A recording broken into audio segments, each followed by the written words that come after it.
conversation to celebrate a special person. This is a virtual hangout program which is coming to you from different parts of the world to launch a publication of a book written by one of the true heroes of our time. Rosina Acheampong is the person we're talking about. My name is Bernard Avle. I will be your moderator for the next 2 hours. And we're going to be having a conversation about love, about learning, about history, about people, about places, and of course, about a special school and a special person. We would break the conversation into 3 parts. We would start by hearing from some people who knew her well to talk about the book in brief snippets. Then we would have a brief book review. Then the moderator would have a chat with her to situate the book in the context that we want. After that, we'll open the floor for comments and questions for Archie. Thank you for joining us, and we appreciate that Public Publications for bringing us all together. Special thanks to Nana Redamoa and the team. Before we introduce some of the functionaries, let me just say hello to Archie. Hello. Hello. Hello, Bernard. So excited How are you doing? to have you here. It is great to be here with you. Hope you're fine. Thank you. Thank you for making the time. My utmost pleasure. Yeah. And thank you, everybody. Everybody, you are welcome for coming in spite of the pandemic. That is the spirit. Life continues in spite of everything. Meanwhile, let's do everything to protect ourselves and our families. And let's follow all the protocol and kick the pandemic out of this country. Thank you. Thank you. Thank you. Thank you, everybody. So to start us off, we're going to have conversations about the book itself. And if you haven't seen the book yet, of course, I'm showing you a copy. There will be copies available after the program. But I'm going to ask a few people to say a few words about the book and also listen what they know about Archie. Dr. Na Adoko Ayite, can you do us the honors of setting the ball rolling for us? Happy to, Bernard. So I think if you think about myself and my year group, we are probably best described as the Latter-day Saints. We came into Wesley Girls High School in 1996. And unfortunately, in 1997, Archie gave us that heartbreaking news that she was leaving our school. I'm not sure, honestly, I really can't remember what happened at that meeting, but there were near tears and there were actual tears. I think the only thing that made it just a little better was when she said to us that she's leaving so that she would benefit all of Ghana. I think that was the only thing that made it just a little better. In fact, in our minds, we were the most important people in Ghana. So why would she leave us for any other thing? But let me tell you something that at least all the members of my year group would remember. On Fridays, we would have a meeting at the Claridane Chapel. We called it the family meetings. During this meeting, Archie would either praise us for doing something she thought was wonderful, or would be chastised for something we'd done that was just not okay, according to Archie. And there were all kinds of things. Often it was because we had done something wrong. And the things range from people writing on the wall. I remember one of the girls wrote on the wall, "Another day in my life, got to go on and be strong." Archie was worried sick, maybe somebody had a problem. And it will go all the way to an incorrigible girl misbehaving in the assembly hall. And that would be a reason for our Friday meetings. Now, during this meeting, we usually learn how to sing a hymn. And Mr. Wijona would play, I'm not even sure if it was an organ or a piano. He would play to teach us some Methodist hymns. He would mention the hymn, play the piano, and we'll sing along. After a while, we'll start singing. But somewhere during that singing, Archie will walk in. the singing would stop and it would just be the piano. She would walk to the front and tell us off. Bernard, when Archie is telling you off, she does not hold back. Wow. She will tell us off for whatever it is that we've done. When she's done, she will get down. There's a small step in front of the church. She will get off of that step. And as if on cue, Mr. Widona will quickly start playing, Dear Lord and Father of mankind, for our foolish ways. Up until now, every time I hear that hymn, the first person I think about is Archie. There's so many things we can talk about when it comes to Archie. But there was just this sense that she loved us beyond what was possible for a headmistress to do.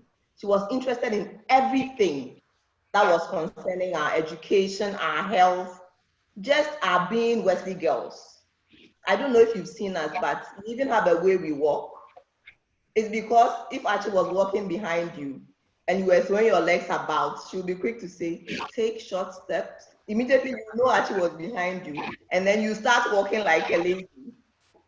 But to say I love the book, that would be an understatement. I love Archie. And so it's not surprising that I love the book. I loved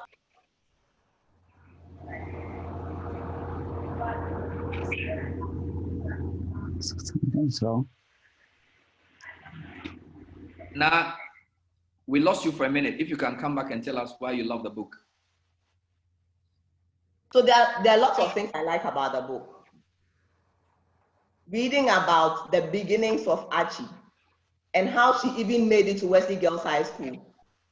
And then her life in Wesley Girls High School, getting married, going to prep. You know, when you mention Archie, you think of Wesley Girls High School.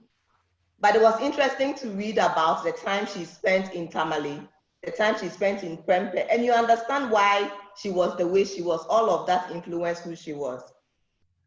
But I think the part of the book I loved the most was Archie falling in love. When you've idolized somebody for such a long time, you forget that they were children at a point and they had the same vulnerabilities that you had. Let me read the part where Archie falls in love. The first time he met Mr. Acheampong. So she says, he had come on his motorbike and leaning on his motorbike, stared at me as he spoke to me. I glanced in his direction, but his gaze crushed me. I forced to look away. I could not sustain his gaze, and I avoided eye contact, all out of confusion, nervousness, shyness, and coyness. When I mustered courage to look into his face, I was overwhelmed by the handsomeness of his face. And I asked, Mr. Acheampong is actually a very handsome man. He was unbelievably handsome.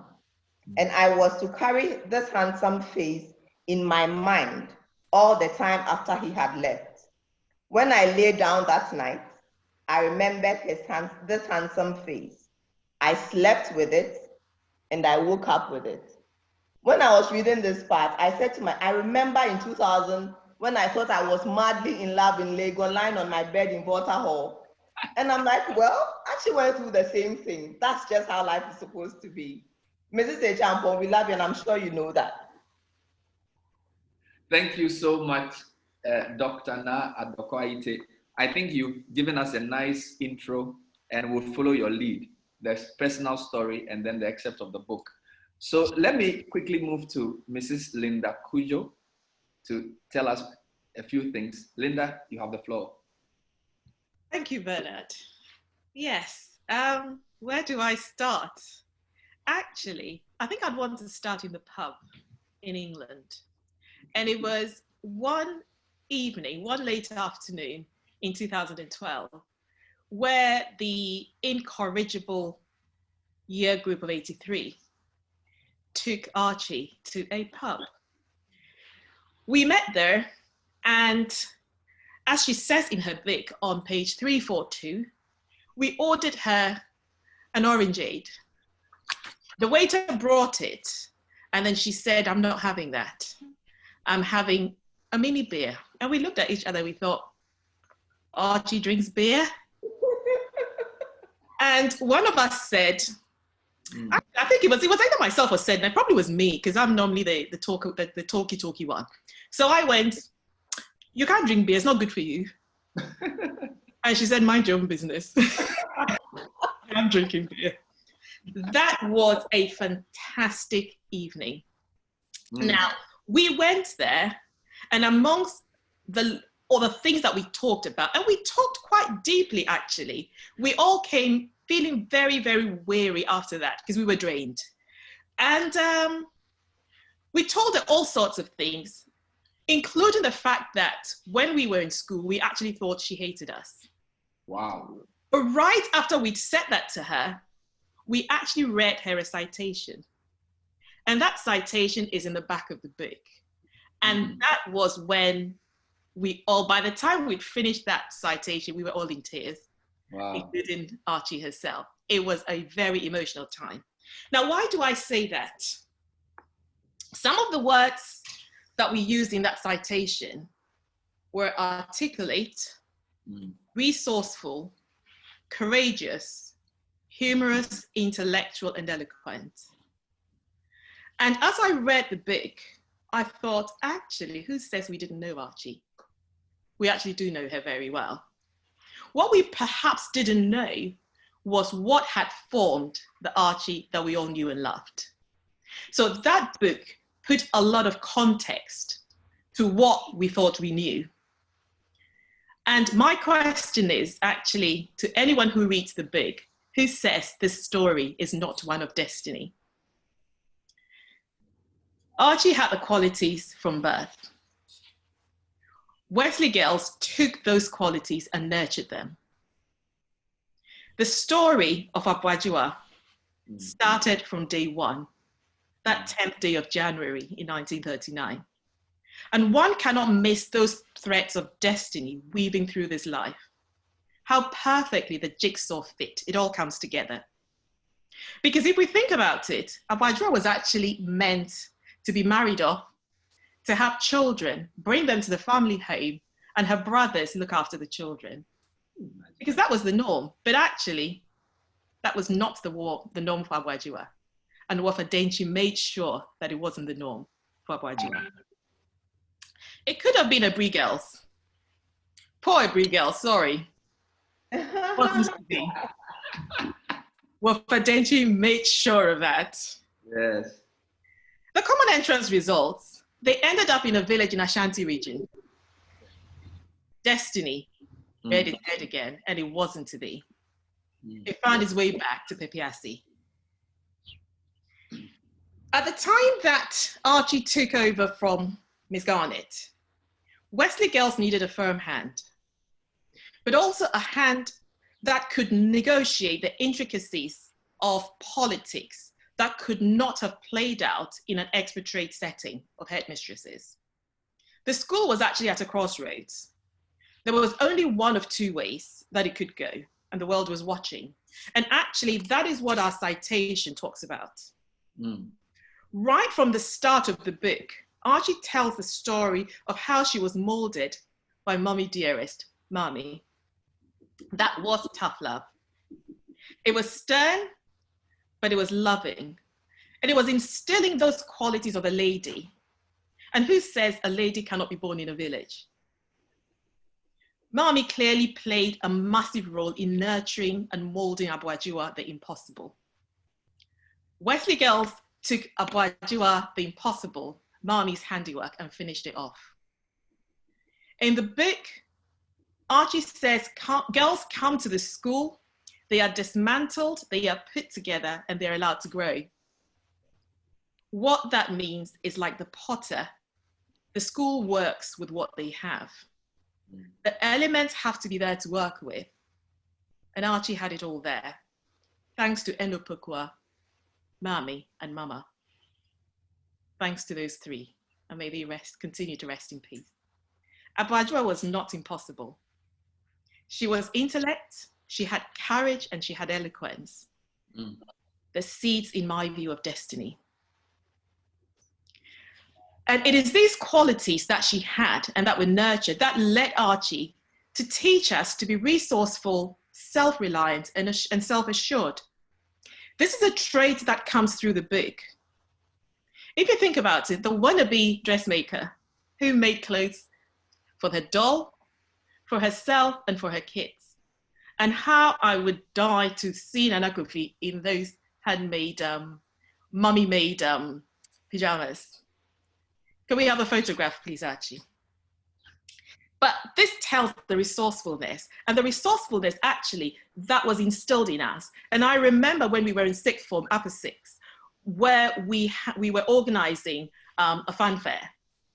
And Infantipim had decided that they were not coming to the fun fair because at the very last minute, the night before, they'd invited us to their school for a function and Archie had said no.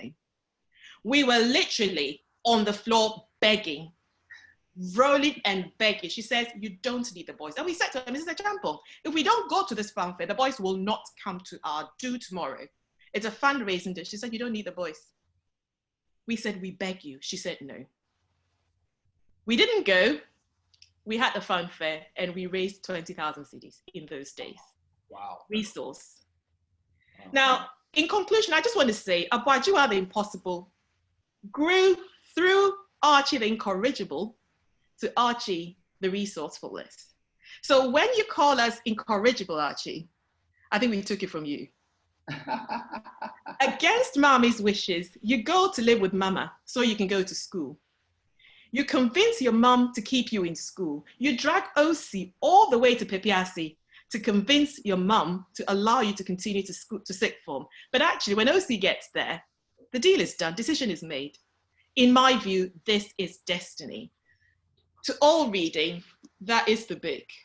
And that is the most fantastic book that lets us into the life of this giant, Mrs. Acheampong. Thank you. Wow. Can I give you a round of applause? Awesome. Loved it. I like the fact that you picked on the destiny theme because I kept writing in my notes, destiny, destiny, destiny. And I feel you nailed it nicely. And I think you also given us a nice segue into another colleague in the 83-year group, Mrs. Samantha Prosser. So thank you for the 83 story. If Samantha is there, can you take it up? Yes. Hello, everybody. I can't say how thrilled I am to be a part of this. To be honest, the way I saw myself, I can't remember. People will probably know more than I do. As far as I was concerned, I was under the radar when I was at Wesley Girls. I didn't give Archie a hard time. Okay, so that's just my disclaimer.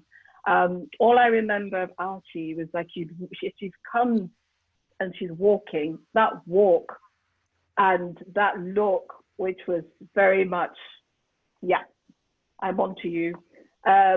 And we knew exactly when to stop. And she did her absolute best and to mold us and make us sort of the woman that we are now. So I just wanted to talk a bit about the book, and just to say that it's been a real labor of love. It's been through all trials and tribulations, this book has come through. And I just want to also say thank you to, there's so many people on this platform who have worked so hard to make this a reality. And so give yourself a pat on the back. It's definitely one of those books that you find yourself reading quite slowly. That's what I find. Savoring bits, going back to read over. And let me tell you, it felt like, you know, when you suck on some bones that you've set aside after you've eaten your abenkwang and you go pick them up. It's a bit like that. You kind of go back, look at it, you know, read some more, go back.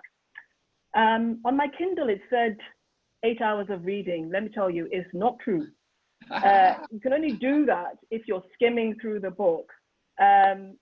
You can't whiz through it like you're reading a suspense thriller. You're almost forced to go at a gentle pace. So, dear readers, please take your time. Okay, it deserves to be savored. For those of us that went to Wesley Girls, her account of her first week there will absolutely resonate. I mean, who can forget that shock of that rising bell at 5:30. Was sort of like, I mean, the breakfast menu, I was really surprised to see that it's exactly the same back in the 50s, like what we were having when we got there. And oh my goodness, trying to stay awake in those last 2 periods after lunch. I mean, whose idea was that? It's quite hard. But the story starts off with this young girl from Pipiase, and you simply get swept along on this journey of destiny where everything seemed like it was meant to be. Even the bad things, or the things you would think for most of us, they say no, then that's not going to happen. It turns out right. And what you see is Archie's resolve. That's something that I see sort of comes through the whole way, and this is a theme that runs right through. And she just was just sticking to her guns. There are many bits in there that I could say. So if I had to pick a favorite bit, they're just different things. But the one I'm picking because I thrive on humor, maybe wasn't humorous to others, was her account of when she arrived her first day at school and she'd come all that way in that bone shaker. So for those of you that don't know the story, Archie had arrived up the drive, the drive, you get up to the top, and her mother had given her school fees, and she tied it in an old sort of, handkerchief and given it to her. And she kind of nicely tightened it and put it, as you know what it's like, your grandma gives you something, put it somewhere. She stuck it somewhere quite deep underneath her clothing. And essentially, you'd have had to kill her to get that money off her. Archie's in there, and she's directed, go and wait in this queue to pay your school fees. And so she gets in the queue. She gets more and more sort of frantic. And of course, you're moving this thing to now it over. So Archie's trick, well, it was kind of like some kind of a strategy, was to get onto the queue and then give her place up to the person behind her and go right to the back of the queue. Because at this point, I'm imagining this, Archie, that your brain was going, how am I going to do this? How am I going to do this? And she did this several times. And this is the thing that was getting to me as I was reading it, thinking, oh my goodness, I was kind of getting all frantic. I was getting hot and sweaty worrying about this. Anyway, eventually she managed to, get to this thing, but it was under the cover of dark, where she managed to dislodge this money and this thing. So, and I'm guessing in the way, I don't know, I was amused by it because I thought typically when you've come from the village, you're thinking, hey, everybody knows what they're doing. And of course, people don't. Everybody would have been in the same boat. So all I can say is that this book has been a fascinating read from start to finish. And what have I taken from it? I'm going to say that for me, my understanding that there is a path for all of us, wherever you start from, whether it's from Pipiase or it's from Paris. We may meander from time to time because indeed, such is life. But with a deep resolve and determination, you'll get there and you will achieve. Abuajiwa, the impossible, is a shining example of that. So Archie, thank you for letting us into your incredible journey. Wow. Thank you, Mrs. Samantha Prosser. If you just joined in, this is a celebration of the life and work of Archie. Some say the incorrigible, the impossible, the resourceful. Choose your adjective. We've just heard from Samantha Prosser. Earlier on, we heard from Dr. Nadoko Aite and also Mrs. Linda Kujo. So we're vacillating between the decades. So we've done 2 people in the early 80s. We've done somebody in the mid 90s. Let me come back to somebody who sort of crossed between the 80s and the 90s, Mrs. Lucy Quist. And she's joined us to share some insights from the book and also some experiences. Lucy, please take it up. Right. Hello, everyone. And thank you so much for organizing this. Thank you to everyone who worked on this project and made it possible. Archie, we love you. We're so grateful that you took the time to put this together, because this is a book about your life and our heritage. So thank you. I learned so much about Wesley girls reading this book. But let me not bore everybody with my emotions and tell you a bit about experiences that Girls. So I arrived at Wesley Girls in September of 1986. Some of my year group on the call, and the reason why it's so important to emphasize 86 was we were the anniversary. We arrived, the babies of the schools, when the school turned 150 years. And I must admit, Archie made us feel so special that she would say things like, you can't send the Form 1 girls, you have to send Form 2 because, you know, they're anniversary babies. And we just spent our whole time in the school really like in Form 1 feeling like we were the best thing that had ever happened to the school. Of course, we were the largest class because we started an A class, which was an anniversary class. And I'd sit in awe in the assembly hall. We used to sit on the floor in the assembly hall and listen to Archie. And look, I literally took everything Archie said, and I'd sit there, eyes wide open, mouth wide open. I was the second smallest person in my year, so 140 girls. I was taller than one girl. I was that little, and you know, obviously people that small kind of need to be looked after. And I'd sit there and Archie would say, all the teachers are your aunties and uncles, and we're one family. And she was so emphatic about, you know, the family connection. I was like, right, I'm home. This is it. We're going to make it happen. And some, you know, people talk about, you know, the toughness and maybe how much Archie pushed us. But there was such a strong nurturing that we had from Archie. She didn't overdo it because, you know, if you overdo it, then you end up with spoiled children and then they're no use to anybody. So we weren't spoiled, we were special. But, you know, there's one thing that Archie said that I literally took to heart. You know, we talk about, you know, the time of the month for women, and some women I understand genuinely have a hard time. But I think for young women, especially teenage girls, we're still navigating, trying to figure out what this experience is, how we manage it. And I remember one day Archie telling us that, well, it's not an illness. And are you going to take 4 days off every month when you're working in a company just to lie in bed? Like, is that what you plan to do? And I was like, wow, okay. So this thing, we're not going to get a pass when we grow up and go into the workplace. We're going to have to work our way through it. But it's lessons like that that prepare you for what lies ahead, because you have to be practical. You can't go around saying, wearing a badge that says I'm a woman, so, you know, everything else must fall apart because I'm a woman. So can you imagine our shock in Form 5?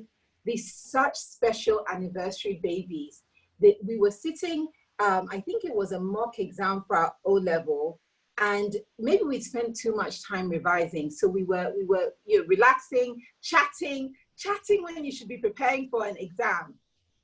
And Archie comes in and she's just so disappointed in us. How could you be wasting this opportunity? And she said, you know, it was like casting pearl before swine. And we were like, oh my goodness, we have been really, really bad because our mom says that we are ungrateful, you know. And I know my year group talks about it still because it really hit home, you know, that you have to continue through, but also at that moment of opportunity, that's not the time to waste everything that has been put into you.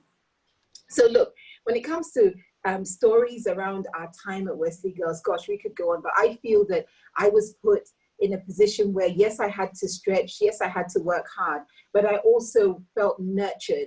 And as I read through the book, what I loved so much was the imagery, especially in the beginning, the imagery, the tapestry of you know, the Kwewu region, and the tapestry of family life, the tapestry of leadership. Sometimes people talk about people in Ghana and Africa, and they make it sound as though we're devoid of leadership.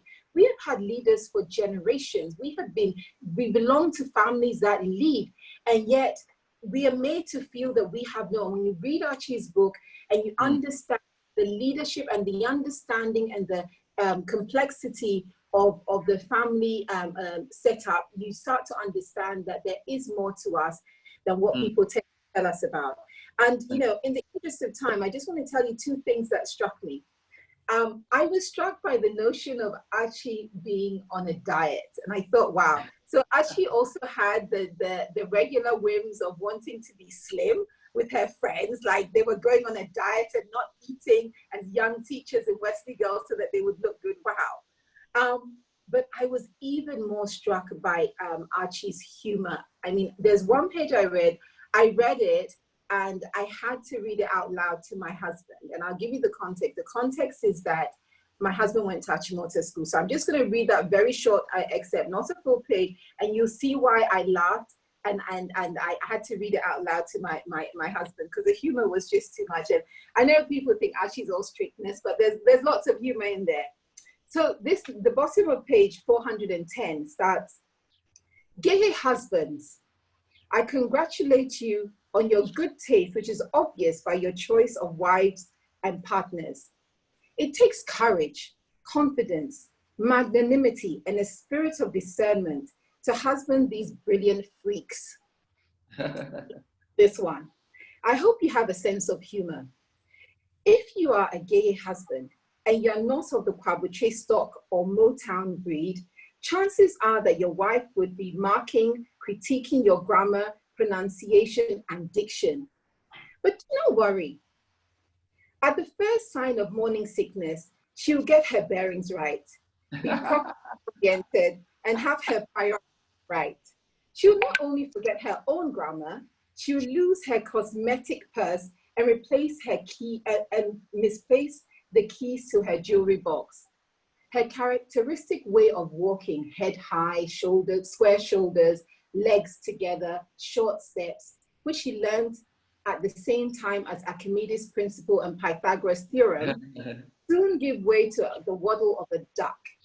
As she pauses from time to time in her walk to take her breath, her hands on her hips, panting, she will take a deep breath and acknowledge to herself that indeed the road from Freud to Frigidaire is truly bumpy.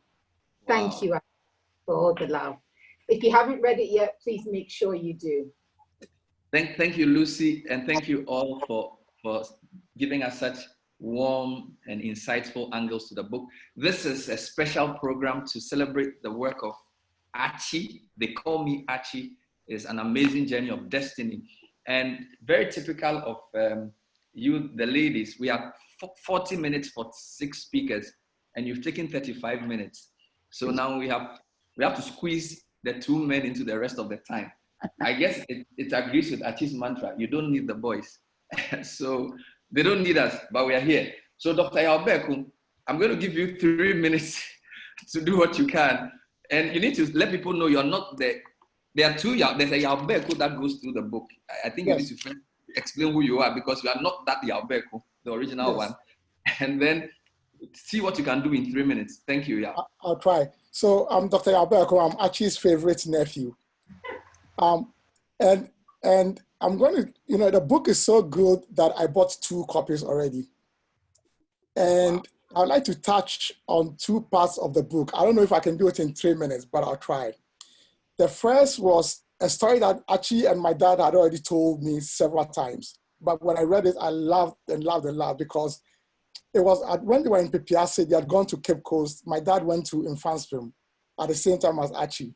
And when they came back, they were like the talk of town in Pipiase. And my great-grandfather, who's the patriarch of our family, accosted them in public that they were being undisciplined and stuff like that. And Archie and my dad went to talk to my great-grandfather, which was unheard of, because even our grandparents were afraid to go talk to him. And so our grandparents were in shivers in fear of the fact that Archie and my dad had gone to talk to my great-grandfather in a very disrespectful manner. And that was very, very funny to me when I read it again. But the other part was when a lawyer sued Archie for not admitting a girl who didn't pass the examinations well. And I was like, if the lawyer knew that if Archie sets rules, there were no exemptions, even for family members, he would not have wasted his time suing Archie. I'll give you a typical example. People say I was the head prefect in Francefilm, or I got appointed because of Archie. I don't know how true that is. But when I was head prefect, in Francefilm had a tradition where every speech day, we used to have a dinner dance with gay girls. The year before us, in Francefilm boys were so desirable that Holy Child girls did crash the dinner to the annoyance of Archie. So Archie took the girls back to school. And when I was head prefect, everybody was looking up to me. Archie is my auntie. They knew I had connections to her and I would make the dinner happen. Now, I didn't tell them that Archie doesn't make exemptions. And I was like, oh, I have this under control. She's my auntie. I'll take this. When the time came for us to go and talk to Archie, I went with my brother and 2 other friends. And typically when my brother and I went to visit Archie, we communicated in Twi. But when Archie saw us 4 boys, she threw me a curveball by addressing us in English. This was after she had given us lunch. And she said, your mission, gentlemen. And as I started telling her about the fact that we wanted to revive the dinner dance, halfway in my presentation, Archie cut me short and addressed the 2 friends who came with me. And this is, I'm paraphrasing because you can't say exactly what Archie says, but this is what she said.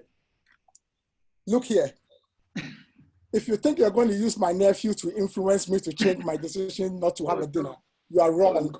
And I'd like to let you know, go back and tell your colleagues that if anybody touches my nephew or manhandles him, I'm bringing the whole police barrier or the police barracks or whatever to Infanspem to arrest all of you.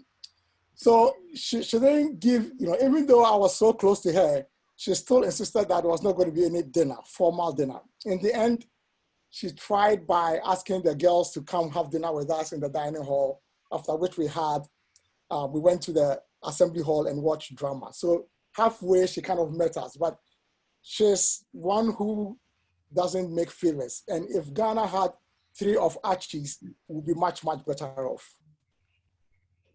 Oh, Doc, thank you so much for keeping it nice and sweet, Dr. Yalbeko. Let me say hello to the viewers who've joined us on Facebook. We're celebrating They Call Me Archie in person and also in work. My name is Bernard Avle. I'm the moderator for the sessions. Before I segue into my conversation with her, I've seen a few names I know, and let me just give them a quick hello. I just saw Bridget Jogbenuku. Bridget, are you there? Hello? Okay. Yes, I'm here. Hi, Bernard. Hi, Archie. Hi, everybody. Hi. Good to see you. I also just saw Adelaide Hayward Mills, Lady Pastor. Say hello to us.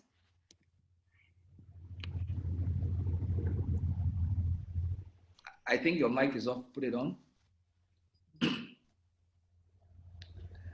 Okay, while she does that, let me also acknowledge Shirley Kelly. I don't know if I'm pronouncing your name right. Good afternoon, everyone. It's a real pleasure. Hello. Sorry, go ahead, Lady Pastor. No, it's okay.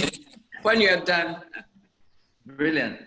Now, we want to now get the official review, and we're very privileged to have Professor Akosua Dakwa to walk us through a 10-minute review. I'm sure she could have done this in an hour, but we forced her into 10 minutes. Prof, thank you for agreeing to do this. May we now hear your review.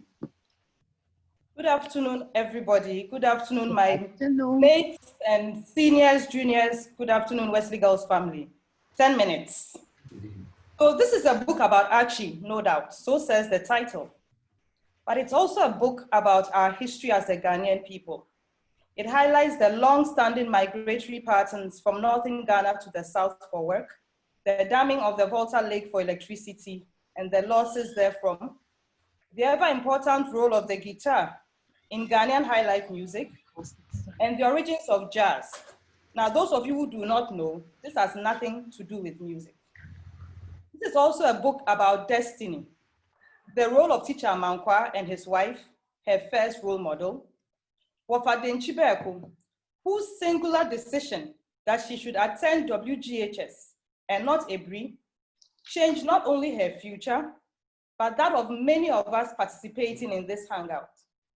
Her stellar academic performance from the beginning of school, No wonder she can remember so much about her early days at WGHS, including meals. Can you imagine? Sometimes I can't even remember what I had for breakfast, but you are reading this book and she's detailing the meals she had in Wesley Girls in the 1950s. For those of us who attended the school, reading the book will be a real treat. You can compare life in Gehe then with life as you experienced it. The food in their day was definitely much better than we had it. Margarine for breakfast, not in our wildest dreams. Although it seems the perpetual gar kenke we had was preceded by perpetual fancy kenke.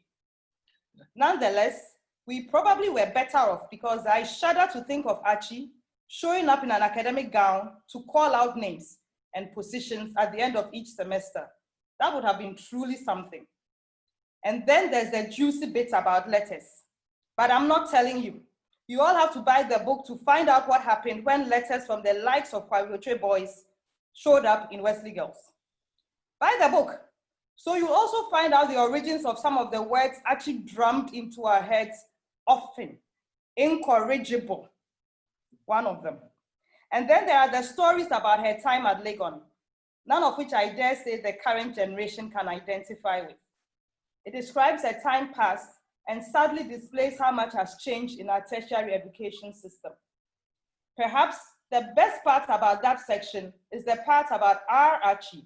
Stern, put you in your place, Archie, in love. And now has already shared that with us.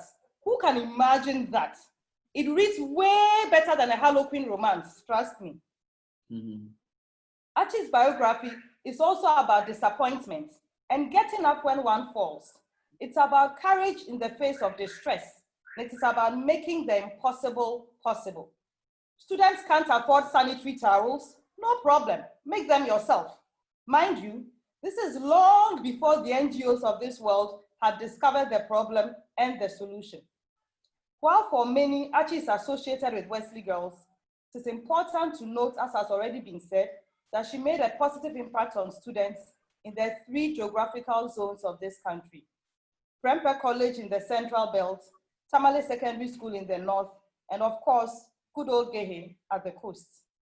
In reading about how she worked with the girls in WGHS to transform it, remember prefects meetings, family meetings, you can understand why we are the way we are.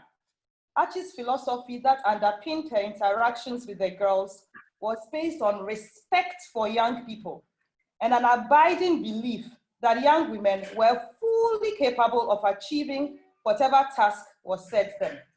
If we are confident adults now who excel at what we do, it is, I have no doubt, largely because we spent our formative years in the care of a woman whose perspective on how to train young women was truly unique. And if you thought what she did with us in an all-girls school was amazing, you need to read the book to find out about her amazing transformation of girls at Tamale Secondary School. It all began with a lunch with a bunch of smelly red shirts worn for a sports event. Another amazing aspect of Archie's story was the lengths she went to do the right thing, no matter the cost, including being hauled before a law court. What was her crime? You've been given a hint of it.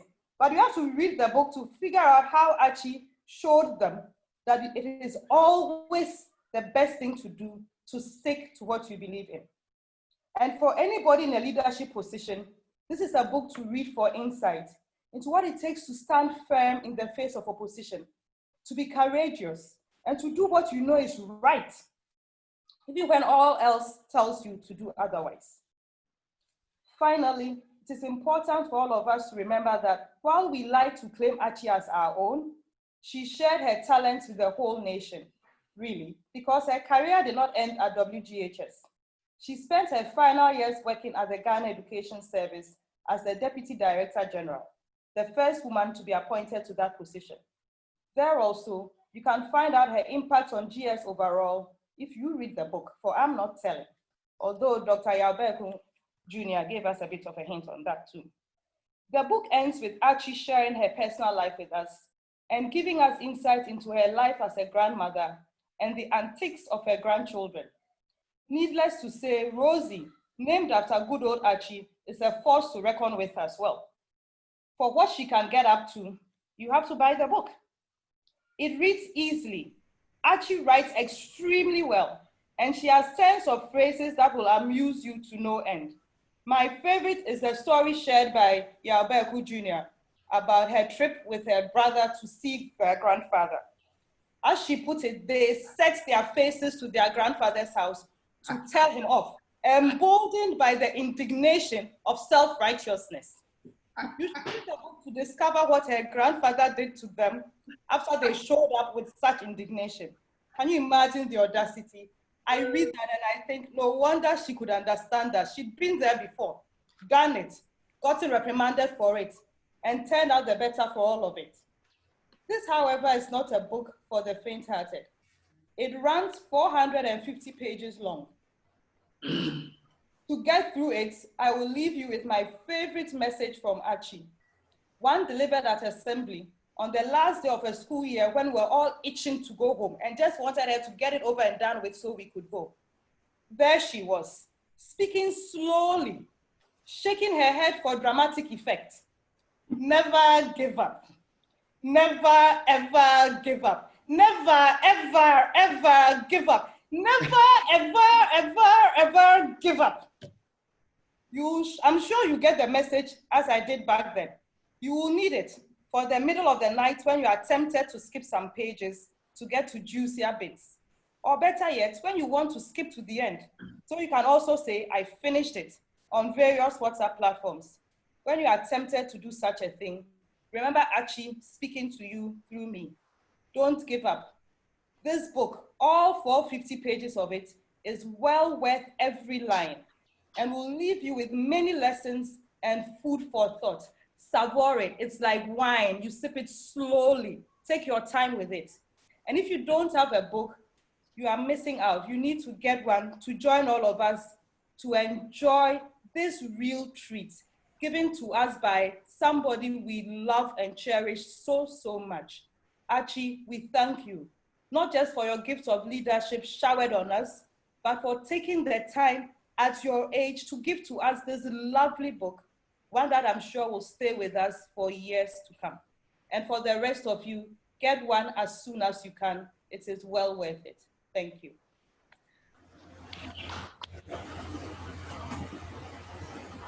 Wow. Wow. Prof. Akosia Dakwa, thank you. Thank you. Thank you. I mean, when something is this good, there's no need to make any comments. So just thank you. Just awesome. Now, I want to have a quick chat with Archie. And I need to say this, that when I visited her yesterday, I didn't get the tonation right. So I called her Archie. And she says, Bernard, if you don't pronounce this thing well tomorrow, the girls will kill you. It's Archie. And I took a mental note of that. So Archie, thank you for that correction. I would have been slaughtered by now. And it was really good to see you because having heard so much about you, entering your nice home and having over an hour of chat with you was just brilliant. So thank you again, Archie. This is my opening comment. Thank you for welcoming me to your home yesterday. You're welcome, Bernard. I was so happy to see you. I was told you were so busy and I was afraid you were not going to make it. So I was excited when I saw you. And getting to know you personally was good. Yes, great. Thank you very much for the efforts you've made to come and do this. How I wish times were different and we could have had the opportunity to see everybody in person. Thank you. Thank you. Great. I need to tell you that one of the reasons I agreed to do this was personal, because in reading the book, I noticed how complimentary you were of Infantipim School, Achimota School, and Prempeh College. And having attended a boys' school pre-sec myself, I thought this is one chance to make a good impression, because in the part about Wesley Girls' husbands, you were very complimentary of Motowners and Fantifin boys. And also, you spoke very fondly of your time in Prempeh College. The only thing you said about Presec was that some teacher wanted to force your brother to go there. So it wasn't very positive. So this is a personal redemption for Presec in terms of agreeing to do this. But quickly, it seems to me as if your time at Prempeh was also quite useful in helping you prepare for your teaching at Gehe. What can you say about that? Oh, yes, Prempeh College impressed me. I was impressed by the way they operated. Orderliness. Things happen when they should happen. And I think I learned a lot at Prempeh, which helped me. People were helpful. Something that I enjoyed at Prempeh is that when I arrived, I was pregnant, heavily pregnant. And anytime I went up to the staff room, which was upstairs, I would get there panting. All the gentlemen, there were only 2 of us ladies on the staff. The gentlemen would get up for me. Each time I got there, they would get up for me and stand until I found a seat. And they will even help me find a seat. And when I sat down, they will get another chair for me to put my feet up. I enjoyed that and I loved them for that. The environment was friendly and atmosphere was peaceful. School calendar and timetable were orderly organized. Examinations, in fact, there was a lot I saw at Prempeh which were similar to Wesley Girls. And I worked hard, and the school authorities were impressed. When I was pregnant, they indulged me, gave me a small timetable. So when I was free after my pregnancy, I was determined to make it up. I worked hard. I was never late, and I never missed a day. And so, to my surprise, my second pregnancy, the people the assistant and the timetable team committee tried to take me off the morning sessions. And I was very grateful to them for that. I loved to be in Prempeh. I enjoyed my life in Prempeh. And that is why I stayed as long as 10 years. And what was more, my husband had traveled, and Prempeh College was some sort of a small township which offered me and my young family a shelter, environment, safe environment. And I enjoyed my life there. Okay. Now, one of the ladies mentioned the level of detail in the book. I am fascinated you remember the meals you had at Gehe and some of the anecdotes and stories you remembered, including a girl who tried to put lice in your hair. Were you journaling as you grew up, or are these just recollections in old age? Because the level of detail is incredible. No, I wasn't journalizing. I hadn't planned to write a book. It's just that by nature, I have a retentive memory. In fact, I don't forget things easily, which has its advantages and disadvantages.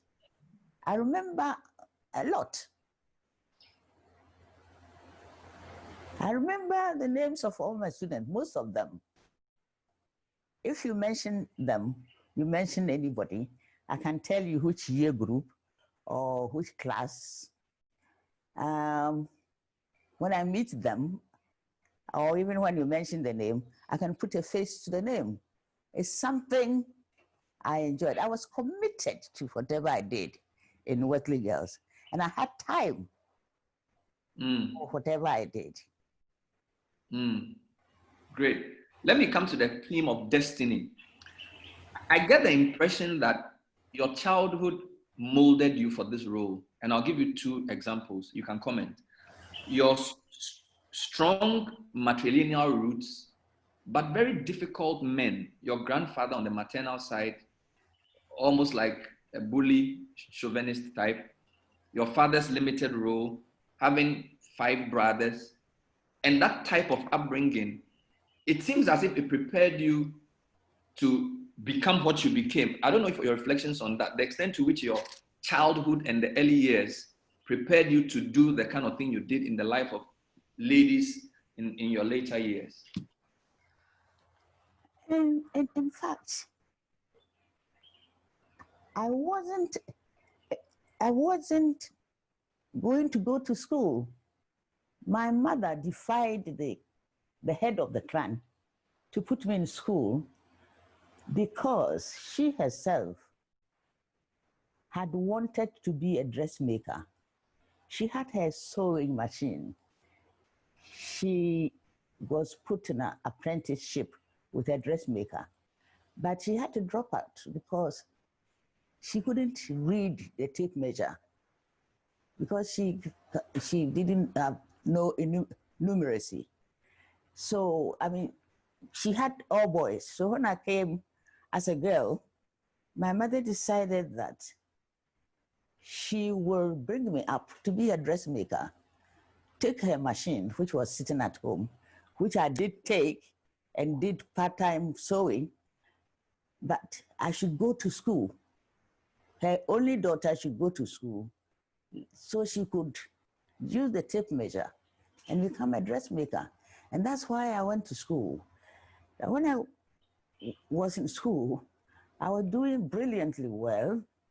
So when my mother wanted to take me out of the school, school authorities protested and did not allow her. It happened at every stage. So I wasn't relaxed. I knew I was going to be taken out of school anytime, even though I enjoyed going to school. And the head teacher and his wife, with whom I ended up staying, it was taking shelter because they protected me from being taken out of school.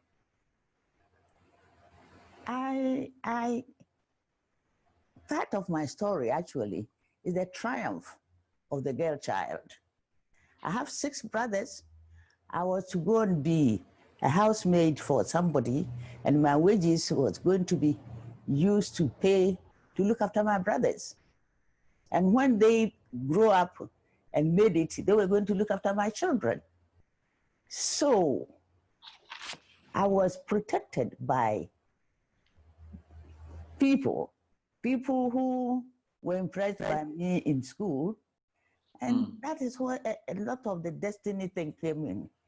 I was always protected from being taken out of school, and so forth and so forth. In the family front, even the old men were angry with my mother for defying the policy of the clan and took me to school. It is my mentor, Uncle Dan Wofadanchi, who made sure I went to Wesley Girls. By the time I was I came back to PPRC, as you know from the story, I was going to be hired out as a maid servant in Kumasi to some Lebanese man, but Uncle Dan said upon his dead body, he stopped it. A year later, I sat for the common entrance, and the following year, I entered Wesley Girls. Uncle Dan chose Wesley Girls instead of Aburi. You know, and the book, you would see how the struggle went.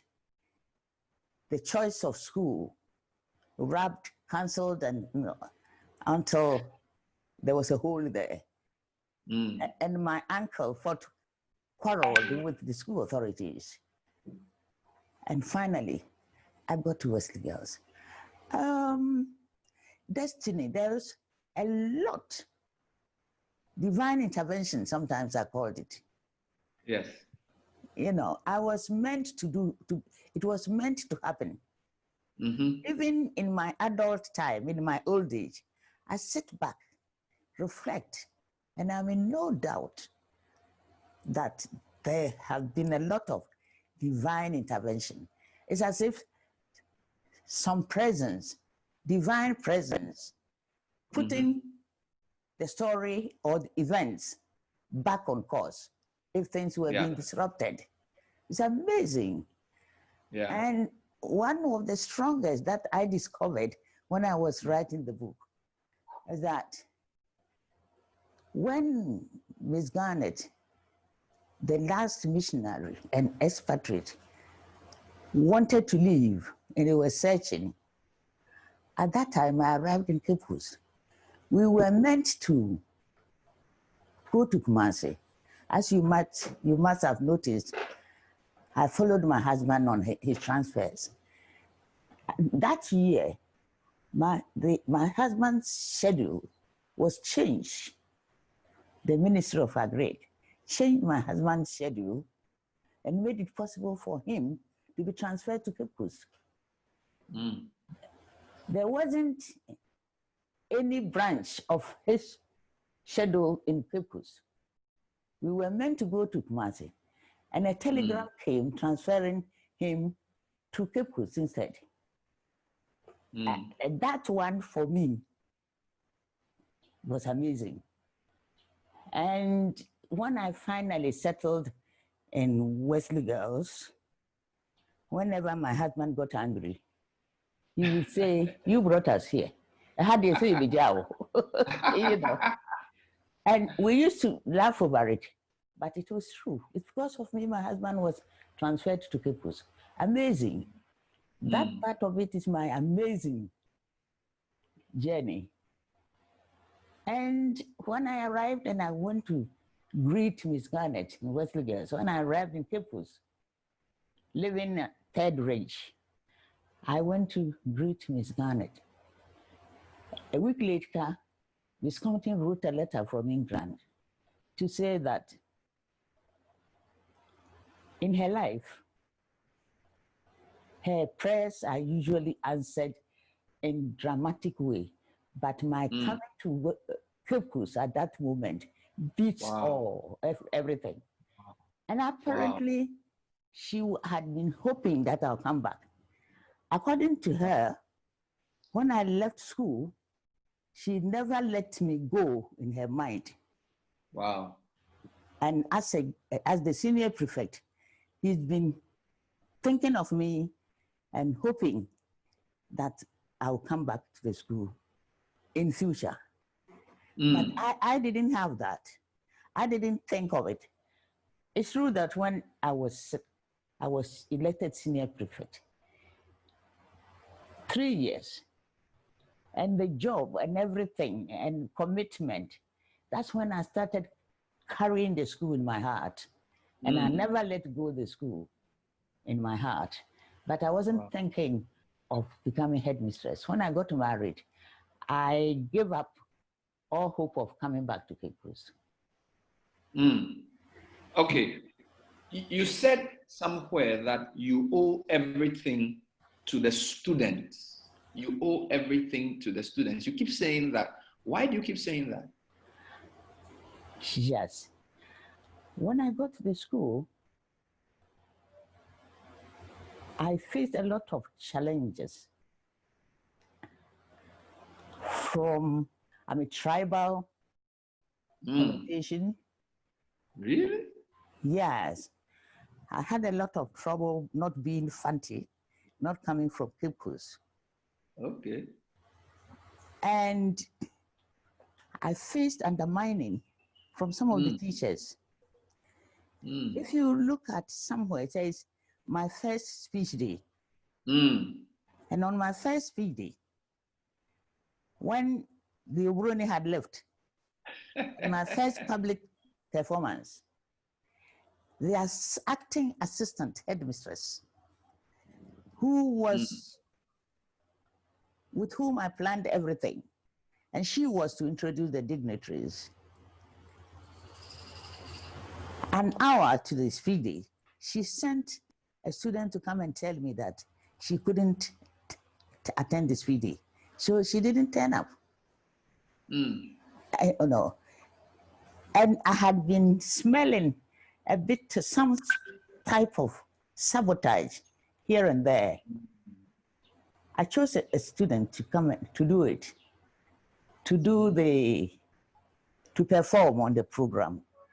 After that, it became the tradition, and students were selected to play that part. But that was also the time of the Depression, when commitment wasn't there, sense of duty, everything was not important. Survival was.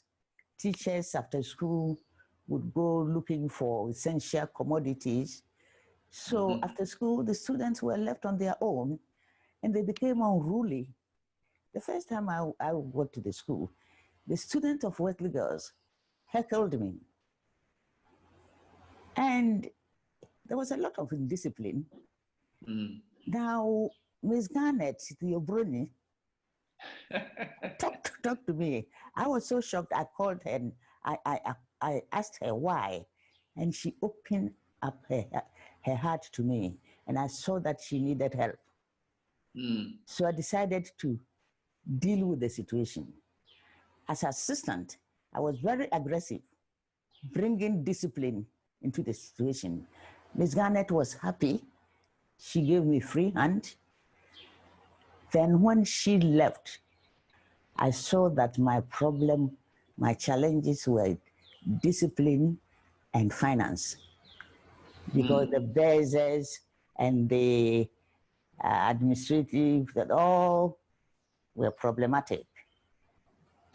Organize the students, talk to them, appeal to them, their sense of duty, sense of honor, love for the school, motivated them with the history of the school, the achievement of the school. And I was impressed and amazed the way they listened and responded to my mentoring, you know. And they rallied around me, helped me with suggestions here and there. And we turned the situation around. The details are there. That's the part of the book that gladdens my heart. I feel fulfilled. Wow. When I think of that. And the prefects, there was a time they were running the school. They organized the students, made the rules, and made sure they obeyed the rules. It is a big factor in my life in Wesley Girls. Okay, Archie, this may be difficult, but you taught at least from 79 to about 96, 97. Which year group gave you the most trouble? Oh. Which year group gave me the most trouble? The students. I know. Interesting that I have to think about it. Oh, I know. I don't have to think about it. 93. 93. Asian Science Group. Oh, Lord. Yes. Oh, I remember. They did. Oh, you know, I had organized the prefectorial system to run the school. SC's year group 93 got peeved about some issue, they didn't support the choice of the senior prefect that year. And they thought, they blamed me for it. Oh no. There was a reason somebody was going to be a prefect. And we advised, we didn't say no, but we advised the upper sixth formers to make sure she didn't become senior prefect. Not that we had anything against her. So she didn't. We had our reasons, but we didn't want to belabor the point. So she didn't become the senior prefect. Now that person had gone abroad and come back. So when it came to AC's, the turn of AC's year group, they had somebody who was not their classmate, also on her way to win the elections. And they thought that previous year, when somebody who was not the mate of the year group, I stopped that. And they had somebody who was not their mate. I allowed it, and she had become the senior prefect. They never forgave me. They felt so hurt, and they decided to sabotage. Oh, I see. They did not cooperate with the senior prefect. They undermined her authority, so in the end, she wasn't effective. And their feelings were so strong. Is it true or false? Yeah, they gave me, they're the only group. They give you the most trouble. Yes, I got confused because I didn't know how to handle it. Oh. Yeah. Okay. I don't want to ask you your favorite group because it will lead to a mutiny. So let me skip that question. And let me rather ask you about why. My favorite group. No, don't answer. I don't have. Super. I say I don't have. Answer noted. Thank you. Why did you choose to include falling in love in this work? Because like I think Doc said, it was my favorite part of the book. I just loved the fall. Why did you decide to include and give us all the details of your Legon falling in love episode? Because I was in love. And somewhere there, if you remember, I said I married the Prince Charming. My husband was handsome and charming. I loved him. And but why shouldn't I include it? Because it's part of my life. And being the only girl, it was being drummed into my head that having children was important for the continuation of my mother's gate. So I knew I had to get married. And then I did genuinely fall in love. So why shouldn't I include it in? I know the students were surprised. My former students were surprised. They didn't even think I had a boyfriend, you know. Maybe that's why you are asking. I find your question funny. No, I asked because I know when you are leading students, you advise them about relationships and love issues. And that particular age, sometimes we don't listen to what our parents or teachers say because we think they've never been through what we are going through. So I know you put that there for them to know you've been there before, seen it, done that, have a t-shirt. That it is normal. And that I used to tell them, for everybody, but especially for us girls, nature has a program for us. If you don't wait, be patient, and you advance the program of nature, you end up having a miserable life. And I used to tell them, don't allow any stupid boy to lure you with a few stupid, miserable CDs, you know, and they used to laugh that I'm describing CDs as miserable. Yes, you cannot overprotect a girl. And we have, in my administration, I did more talking and more walking than sitting in the office, you know. We did a lot of talking. And in Wesley Girls, pastoral care was central to everything we did. Yeah. Okay. So it's very clear to know and see how you changed the school. But the question is, how did the school change you when you went back? Not as a student, when you went back to lead it for 16 years. How did the school change you? Headmistress. Yes, as headmistress. How did the school change you as a person in those years? Change me? Yes. Yes. I'd had a lot of experience. I was a mother, and I had exposure other areas. And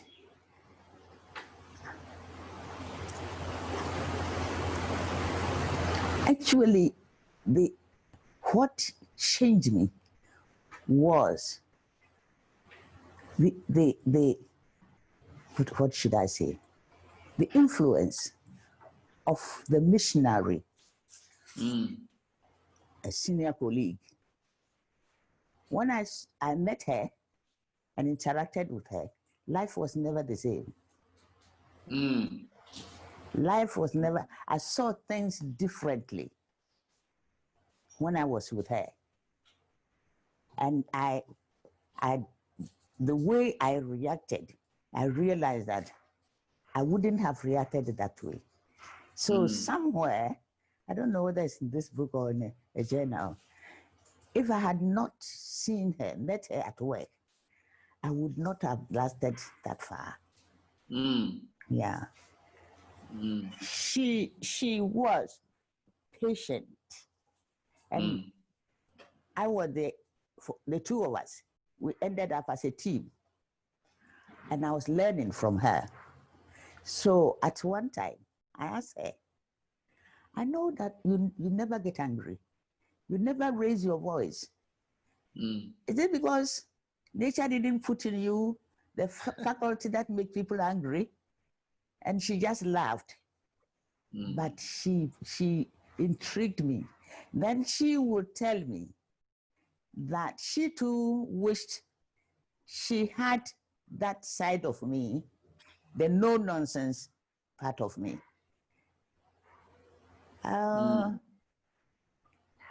So I learned from her, and she gave me one advice. I think two. She told me, try always. I was her deputy, and she was her. Try always to be on the side of the students.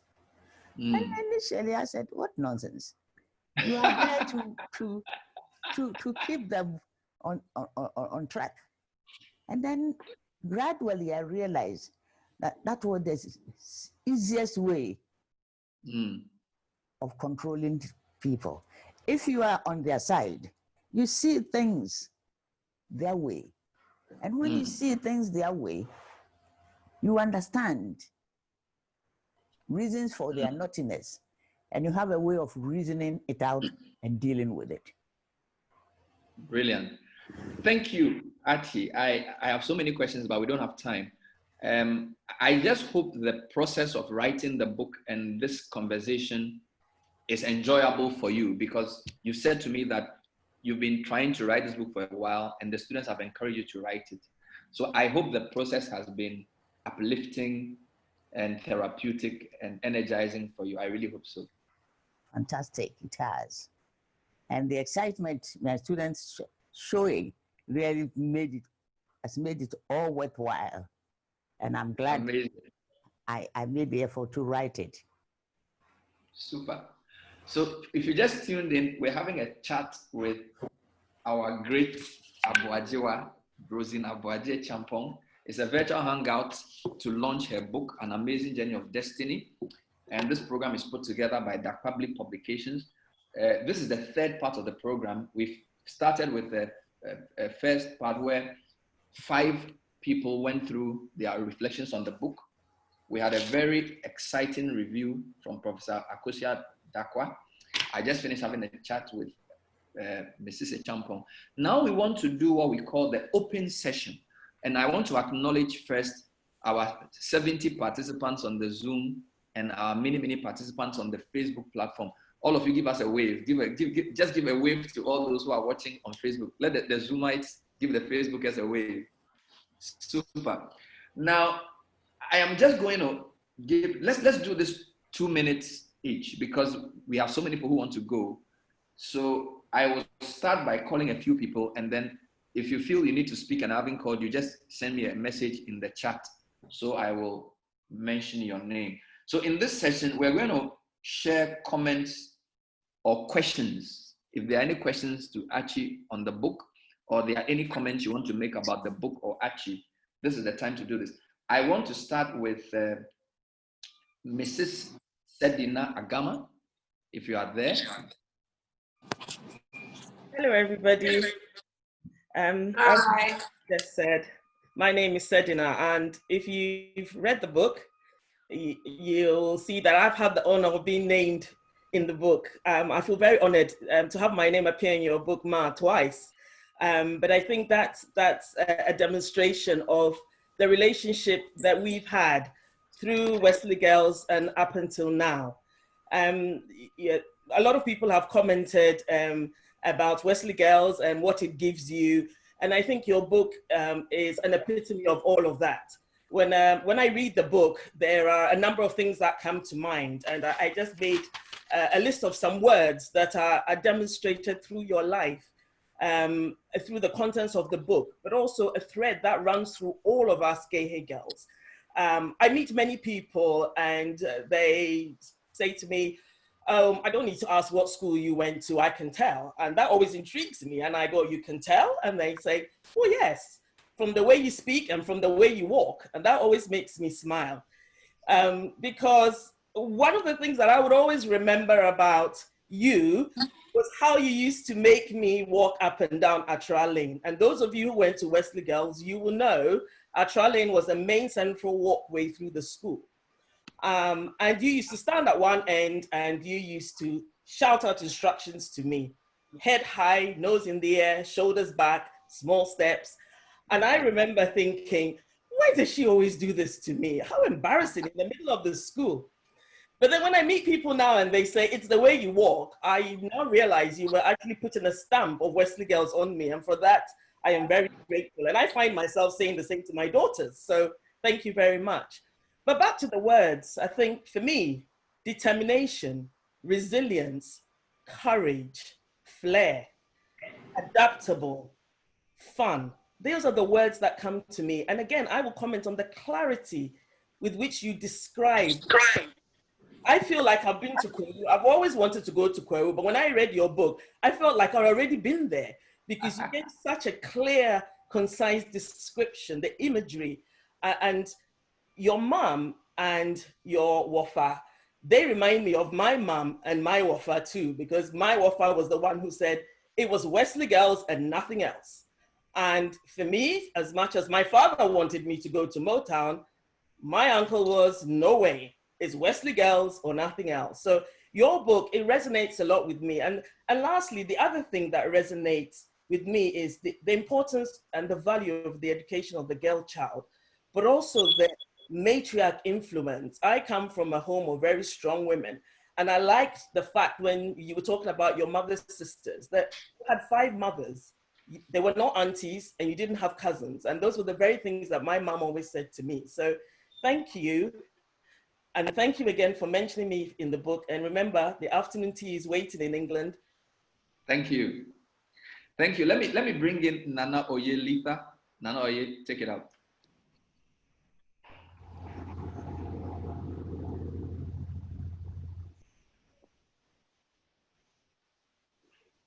Nana Oye, are you there? Yes, I'm here. Thank you very much, Acheampong. This is very emotional and personal for me. Mrs. Acheampong gave me a chance. I was a very naughty girl in school, and I was not going to be accepted into sixth form. And Mrs. Acheampong gave me a chance, and the rest is history. So reading through this book and really getting a feel of Mrs. Acheampong's challenges and why she took certain decisions, it really resonates with me. And like Sedina, what I think about is her confidence. Everybody keeps talking about Mrs. Acheampong walking up Accra Lane. But for me, the good thing was that you could hear her coming. And I remember as a dining hall prefect, Jifakata, Abnayamwa, Linda, we had prepared some rice and stew and stuff, and we heard her coming. And I was lying in my bed with my sleeping cloth covered, and there were pots lined up all beside me. And she came into our dorm, and thank God she didn't find out what we were doing. But I have to say that empowerment, she empowered us, empowered us, and her principles and her values and her discipline and her talk about family.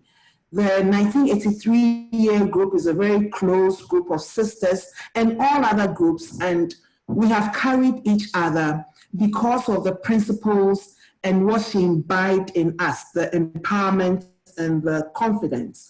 And her personal story really resonates with me personally. And also the first time I went to Peru, Pepiasi, I was like, geez, I'm in Pepiasi, and all the stories came back.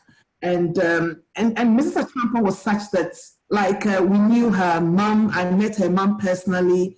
I am very close with all the kids and everybody. But we say that thank you so much. I'm sure you've heard it all. Yeah. Mrs. Acheampong, thank you so much. Me personally, for giving me that chance to get into sixth form Wesley Girls, despite all the times my name was in the blue book, not the black book, the blue book and all the discipline issues. Thank we you. still get a chance. So thank you very much, Mr. Acheampong. Thank you. Let's go to Dr. Pamela Aban Ohinijan. Doc, please take it up.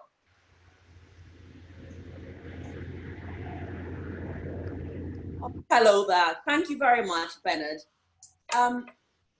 Archie, Mr. Acheampong, it's a real honor to be here today.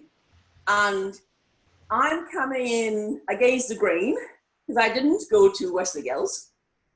I went to Holy Child, rival school. but it's all good. It's all good. There's plenty of love there. But I met Mrs. Acheampong, so against the grain in that I met her after she left Wesley Girls. Okay. So I'm part of her life and she's part of my life, but this is after she left Wesley Girls. But of course, as a person, she's always been the same person. An incredible, incredible, selfless woman. Every time I'm in her presence, I feel so elated and very excited to be with her. And I steal opportunities to be with her in her presence because that's how much she means to me. So Mrs. Acheampong has helped us so much in our journey with our school, East Airport International School. And the selflessness is incredible. I mean, this is a luminaire who comes to us. She's the chair of our board of governors, comes to us and she just gives so much of herself.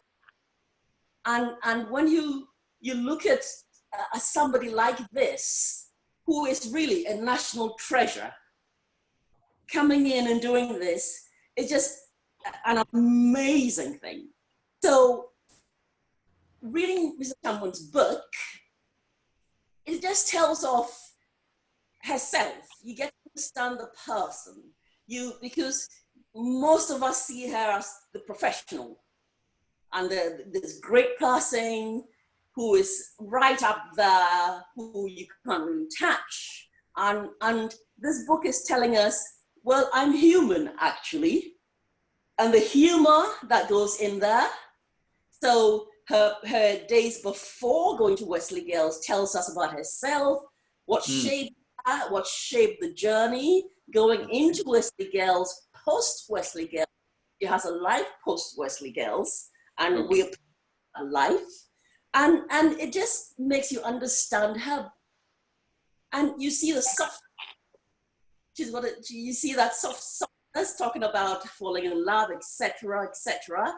And indeed, you look at this and you think, well, I would go to say that this is somebody who has made her own luck.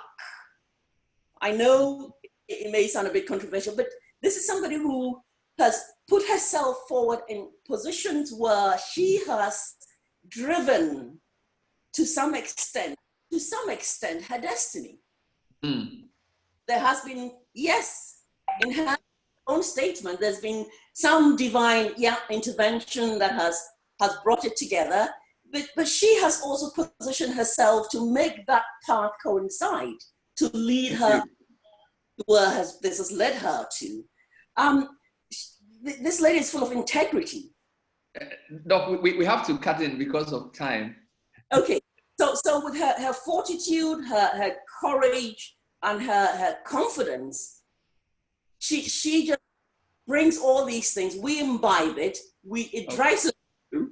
And I would say everyone read this book because there's something in there for everyone to take. Thank you. Thank you. And I think credit to the Wesley Girls people for not muting your sound, even though you get crashed their party, but you're welcome. God bless you. Let me read a couple of quick comments and then I will come to a few more people. There's an interesting comment from Efiba on Facebook. And mind you, our Facebook views are over 260. Efiba says, the way Archie discouraged dating in school, I blushed when I read about her falling in love.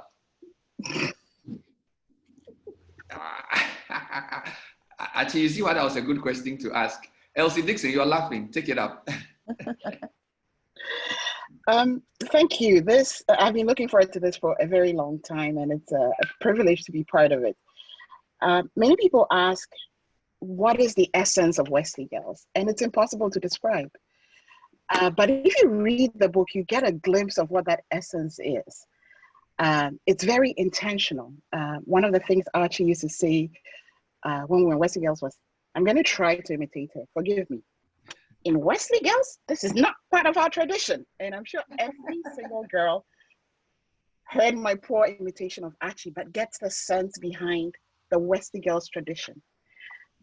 Reading the book, it just opened my eyes to some things that I didn't realize, just how intentional everything was. An expression like noblesse oblige. Our privilege gives us the responsibility to act a certain way, to give back a certain way, and to honor what that essence is. And I just wanted to say thank you for teaching us that noblesse really does oblige. I'm looking forward to, I'm reading the book very slowly on purpose because it's not the kind of thing that you chug back like a glass. There's so many nuggets in there, and my poor husband is going to have to deal with me gushing over Wesley Girls and the essence of Wesley Girls. I think Archie represents that essence. And so if anybody really wants to know what the essence of Wesley Girls is, I would say read the book. And if you ever have the chance to interact in person with Archie, go for it, because she is the essence of Wesley Girls. Thank you. Let me take Dr. Sybil Paintill. Hello, thank you so much. It's such an honor to be on this conversation. I represent the famous 1986 year group. We were the first group that actually started with as headmistress. We never knew an Obroni headmistress. We were never taken care of by missionaries. We were Archie's very first group to carry all the way through, and we're just so proud. I am a bit of an oddball in that I had no former ties to Wesley Girls. My mother never went to Wesley Girls, and yet my sisters, Susan, Yvonne, and I were so honored. We were the Saki sisters walking around Wesley Girls and having to engage Archie and get in trouble left and right. Now, the book, what fascinates me about this book is for all of us here, we know the end. And now you're going back to the beginning and learning about the making of legacy. You're seeing here how a legacy is made. And it's fascinating to see how everyday decisions have turned into a lifestyle of service and giving and changing the course of society. And it's truly, truly amazing. It's also a lesson on leadership. When you read the difficulties that Acheampong had to go through, the difficult decisions that she had to make, the time she had to stand up for us, whether it was going to find us food. This is for those of us who lived during the famine, or going against the Ministry of Education or the Methodist Church, just real difficulties that she had to deal with.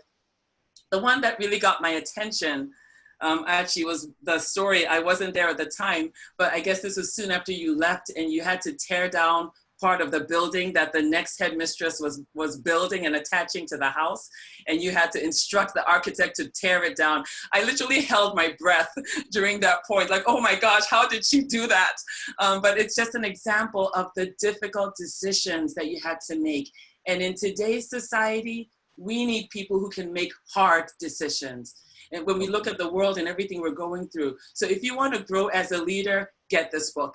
If you want to learn how to be challenged, get this book. And if you want to understand why Acheampong dealt with us the way she did, get this book. Because I never knew, Acheampong, that you love tea the way you do. And so now I understand that day that I was so privileged to be invited for tea time. And I was so excited, went over to Acheampong's house, sat there, got the tea, took the milk and poured like half the tin into my cup because I like my tea with a lot of milk. How Acheampong blasted me, right down to my father, who's an ambassador, and I should know better.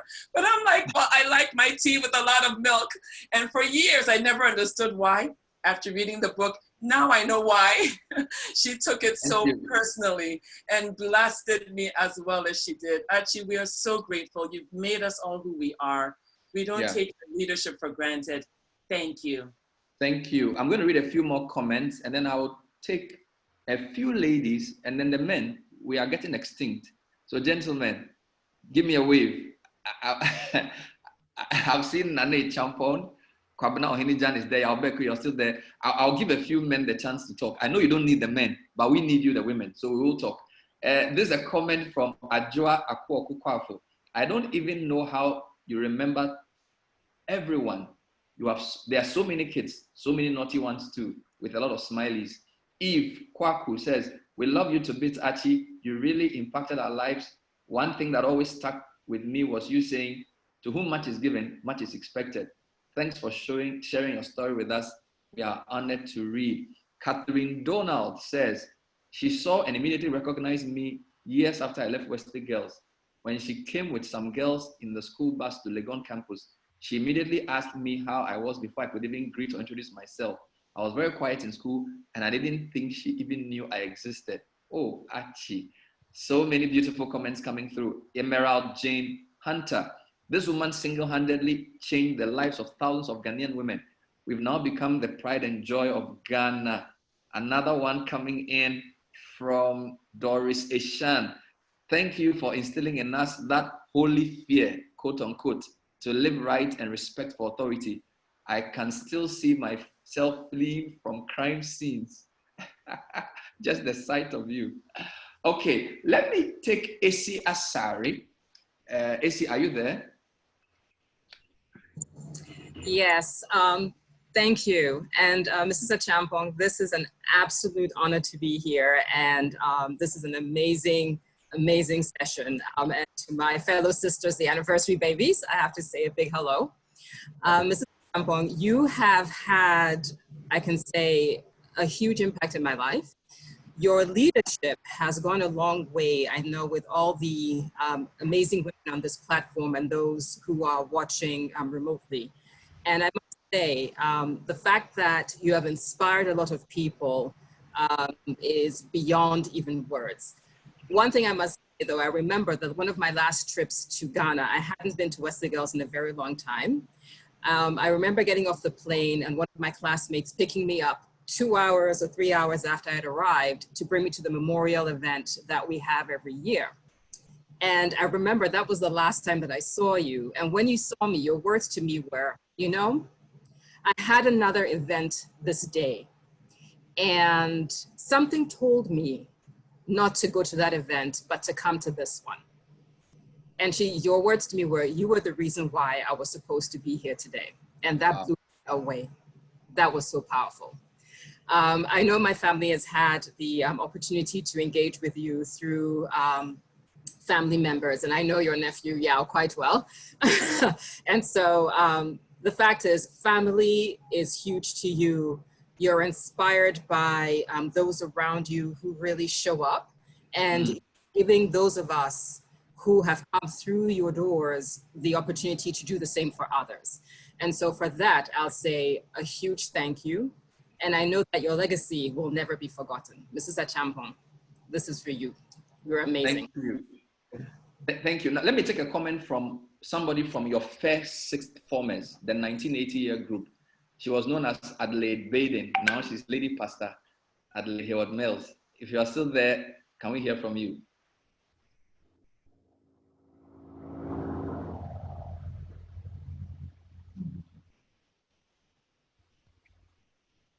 Adelaide, are you there? I'm there. Can you hear me? Yes, loud and clear.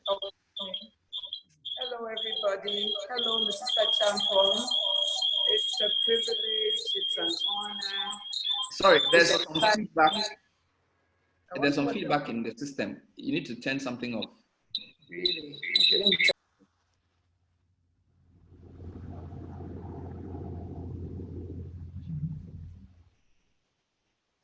So start again, but if you can, please. Hello, everybody. Hello, Mrs. Acheampong. It's exciting to be here, and it's an honor to know that you mentioned me in your book. I didn't know I was such an integral part of your story. I remember that you called me on the speech day, on the cusp of everything happening, and you asked me to put a speech together with a bit of your help, but I didn't know that I was coming to rescue some sabotage in the system. What a privilege and an honor to have had to do that. I cherish my relationship with you. I remember on my wedding day, I wasn't expecting you, and there came the Wesley Girls bus up Commonwealth Hill, and you attended my wedding to my surprise. Thank you very much, and thank you for being there for us. I will always remember Tradidi Trarere, because you always said the tradition must continue. Unlike Kiso, I think beyond Kiso, the tradition goes on. And I remember you walking down at Trade with such grace and such poise. And my husband has often asked me whether we are taught how to sit and how to walk. And we owe all that to you without even knowing what we were doing.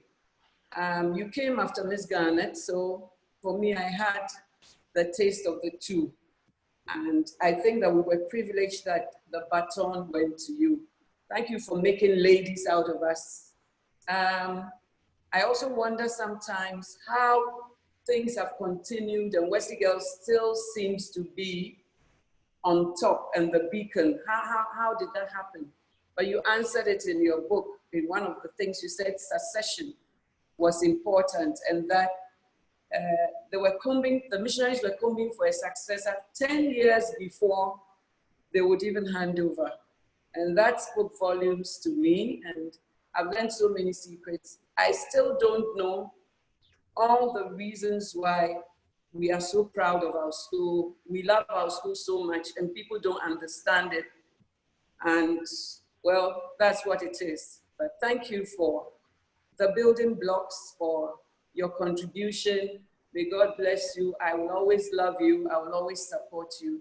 God bless you for what you've done. And because of you, we too can pass on a legacy to generations yet unborn. Thank you. God bless you. Thank you. Let me take Mrs. Kukua Morris Ankra. Hello, everybody. Hello, Archie. This was a very, very, very good privilege for me to be here. For some reason, I was always on your radar for the wrong reason. I had no clue why, but I guess you still loved me, because when I finished this form, you hugged me and said, the sky is your limit. It was amazing to find out years later that when I entered Form 1, you saw something in me, and I was your project. for years after when you told me that, I used to think, my God, how could I be working in the school and I was somebody's projects and I had no idea? But I thank you for the discipline. I thought you were too hard on me, but I guess it's all turned out good. What I found interesting in the book was actually at page 301 on the chapter on admissions, and the last sentence of the first paragraph that says, at the end of the call, I put down the receiver, broke down and convulsed in tears. As I sobbed, I shouted in between the tears, it is not fair, it is not fair. Why don't they leave me alone? And I thought to myself, wow, she also had frailties and vulnerabilities like everybody else. The first time I realized I had never thought of Acheampong like a normal human being. I mean, she was just superwoman who could do about anything, everything that she could do. And I guess now, on hindsight, we're not very fair to you because when you are grown, you are also a mother. You realize that all days are not the same, but somehow you still put on a brave face and then you forge on for your children to feel at ease. And I guess that's exactly what you used to do. When I read all the various challenges you had, and to think I never thought you were vulnerable, I never thought you would, you had ever cried, I never thought that it was possible that anything could overwhelm you. It just shows how much you put in to ensure that we turn out well. And on behalf of the 92-year group, I would like to say a very big thank you. We are very, very grateful for how you helped us and what you contributed to our life. As you used to say, when you plot the graph of Wesley Girls, you did a dot. So we know that we are all dots on the graph of Wesley Girls. And I'd like to say a very big thank you to you. Thank you and God bless. Thank you. Let me do Mrs. Vicky Secha-Bankwa. Are you there? Thank you. Yes, Bernard, I'm here. Please go ahead. Please. Hello, everyone. Mrs. Acheampong, it's good to see you. Hello. It's a pleasure to read your book. It's amazing to see that the traditions we came to meet were there for so many years and still exist to this day. And for me, what that tells me is that we are the legacy, and the onus lies on us to carry that legacy and carry the brand that is Wesley Girls and ensure that it is sustained for more generations to come. Another thing that struck me was something you said on page 294 when you were talking to a senior and you told her what you need in life is courage. And that resonates with me because to make any change, you need to be courageous. To be a leader, you need to be courageous. Even to be a parent or a guardian, you need to have courage to get anything achieved. More so, our brand stands for excellence. To achieve excellence, you need to have courage. Another thing that struck me beyond the resilience and the perseverance of your character and seeing you in a more human light because you are the legendary Archie, was the care. You cared and you still care. And I realized that to be a great leader, to be the legend we've come to know, you cared to make a difference. You cared to impart knowledge, and you had the courage of your convictions, and that is something you taught us. And for that, I say thank you. And God bless you. Thank you. So let me now turn to a few men, and then if there are non-students on the platform, like maybe mates or colleagues in school, take them. But Nana Acheampong, you've been sat quietly throughout the process. Thank you for your patience. Can we hear you now?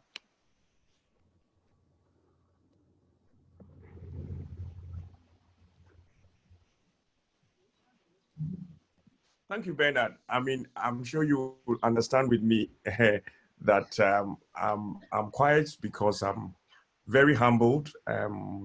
This forum has shed interesting information about my mother outside the home. But I wanted to say, I'm very proud of you, Mom. Whatever everyone is saying now, I've heard it before, but in this environment, it's different. And we, I feel very grateful to everyone. So I'll defer my time for other people to also express. So you are the Nakufi. Yes. The one who didn't want to leave mommy alone when she wanted to work as a baby. So thank you very much. It's humbling. Thank you. Let me take Victor Bampo and then Kwabena Ohini. I will come to you. Victor, Dr. Bampo. Thank you very much, Bernard. And I feel very privileged to be part of this event. I feel like today I'm an alumni of the State Girls High School. And especially because we're celebrating an amazing woman, who has a fascinating story.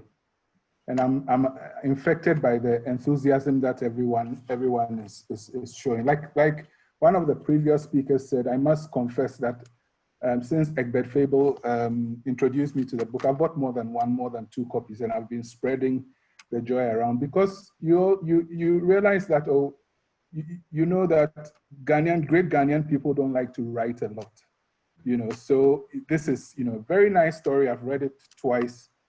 And I think Prof. Akosua Darkwa did a fascinating job of actually breaking down the book into perspectives. And I took 3 bits away. Number 1 was that her life is actually a microcosm of the history of Gold Coast and Ghana. The second part is the fact that it is, and she said it herself, Archie said it herself, the triumph of the girl child. And then the third part is destiny. So what would have happened if some of the bridges that she crossed had not been crossed? We would not be having this meetup today. So, that thin line between her being a maid servant in Kumasi and being the great mother that we are all celebrating today is very poignant. It has struck me. But 2 things before I end. Number 1, I just wanted to highlight 2 parts of the book that I really like. The first part is what Dr. Yao Bekun talked about. I think it's everybody's favorite part of the book, so I won't go into that. But I just wanted to read 2 sentences from page 72.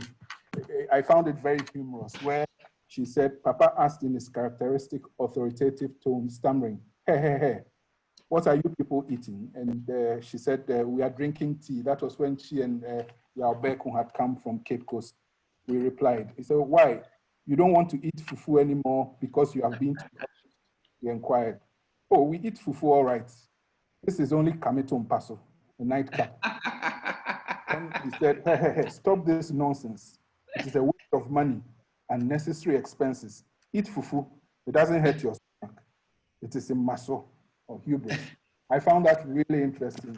The second part I will not read, but that's on page 280, which talks about that meeting that she had when I think the expatriate headmistress wanted to hand over to her. And I can imagine someone from Pepease, meeting all the big shots of the Methodist school, and as she describes it herself, unremarkable with her bangles on her hand and short hair and all that. And if she hadn't been given the chance, we would not be here today. So I think these are the few things that I want to share. Just want to say congratulations to you. And I think you've imbibed greatness into all the ladies we have on here, and all the ladies throughout the world. Thank you very much. Thank you, Vic. My final man would be Kwabena Ohini-Jan, if you are there. Yes, hello.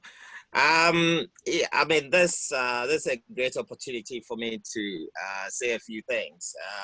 But let me start by acknowledging the generosity of 2 people who are on this platform. That's Nana Kofi and Ajua, who are the children of, Mrs. Acheampong and Rose.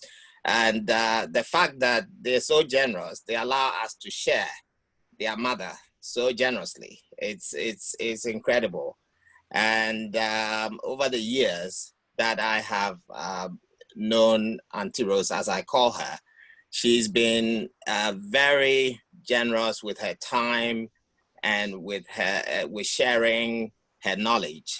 And the writing of this book has been partly, I think, in a bit of the acknowledgement. I've been put down as a tormentor in chief that pestered her, and she often wondered, "What is your interest in this enterprise?" And my response has always been, the amount of information you share with me, it'll be a travesty if you didn't put it down in a book. And so the outcome of this book has been an amazing journey in terms of the content. And yeah, I think Auntie Rose, well done. And Thank you. Thank you. Let me end this session, if I may, with Adjoa.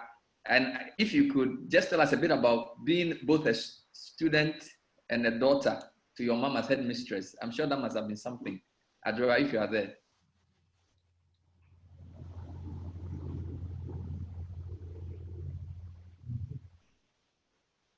Can you hear me now? Yes, we can. Okay. Yes, being a daughter of Mrs. Acheampong and having her as a headmistress, as you say, is very interesting. But I would just mention one thing to drive home a point. I was in Wesley Girls, and because we lived on campus, I was a day student. Okay. Somehow, my mother thought that I was not getting the proper Wesley Girls training, because she thought that I was perceiving my headmistress as my mom instead of my headmistress. And so she decided that I would go to boarding school, even though the house was just a stone's throw from the school. So she bought a chobox, she bought gari, made shito, they put it in, and a few provisions, and she sent me packing to boarding school so that I would get the proper Wesley Girls training, because she thought that if I stayed at home and went to Wesley Girls, somehow my training would be diluted and I wouldn't get the tradition as pure as it was. And I'm grateful to her today for doing that, because it is different living at home and taking liberties than being in boarding house and conforming to the full routine of a boarding house. And even that she set rules. We could not come home all the time. We could only come home on the weekends, certain times in a month. So she really wanted me to get the proper Wesley Girls training, and I'm ever so grateful to her for that. I just want to thank her and say that I'm very, very proud of her. The mental fortitude that she has, in the sense that there's nothing that comes her way that she is not able to deal with. And we have seen her through different aspects of her life and how she has come out even stronger. And with that privilege, seeing the front end of it and seeing the back end of it, as they say, is an experience that we will continue to cherish for the rest of our lives. And so, Ma, we are very, very, very grateful to you. Every now and then we tease her that she has become a grandma and she has softened up. And we miss the drastical aspect of her to come out every now and then. So, Mama, well done, and we are so proud of you. Thank you so much, Adjo, for sharing with us such an incredible woman. I think the vote of thanks has to be given by her 97 babies, but I think it's also fair to just give shouts to people who are on, who we didn't hear from. So I see some names here. Dinah Adoyobo, give us a wave. I don't know if I called you. Charlene Poku, I don't think I called you, Charlene, thank you. Kukwa Morris, something. I don't know if I'm getting your name right. Give us a wave if it sounds like your name. Okay, I think you just spoke, actually. I also see Sylvia Akwabwa. Sylvia, thank you. I see Tish, somebody who's called Tish. Jane Kumi, thank you. Bridget Jogbenuku, thank you so much. No. Nana Abba Odei, I see you. Thank you so much for being on this. And of course, somebody called Vivib. I'm not sure whether that's a sobriquet or a real name, Vivib, but thank you. Abba Gazy as well. Abba, hello, thank you. Nikki Kwamye, is that the name? And then Abba Sapong, and then Kwachiwa. So many names I'm seeing here. Thank you all. Is it right, Mrs. Acheampong, to let your 97 babies give the vote of thanks? And would you want to say a few words in appreciation before we take the vote of thanks? Oh, I think I saw somebody. It's better here. Better Sewa, Ayi, Dr. Ayi. No, it is okay. 97-year group can give the vote of thanks. I'm happy with that. Great. So who are you selecting? 97-year group. On from 97-year group. This is Nikki Kwame.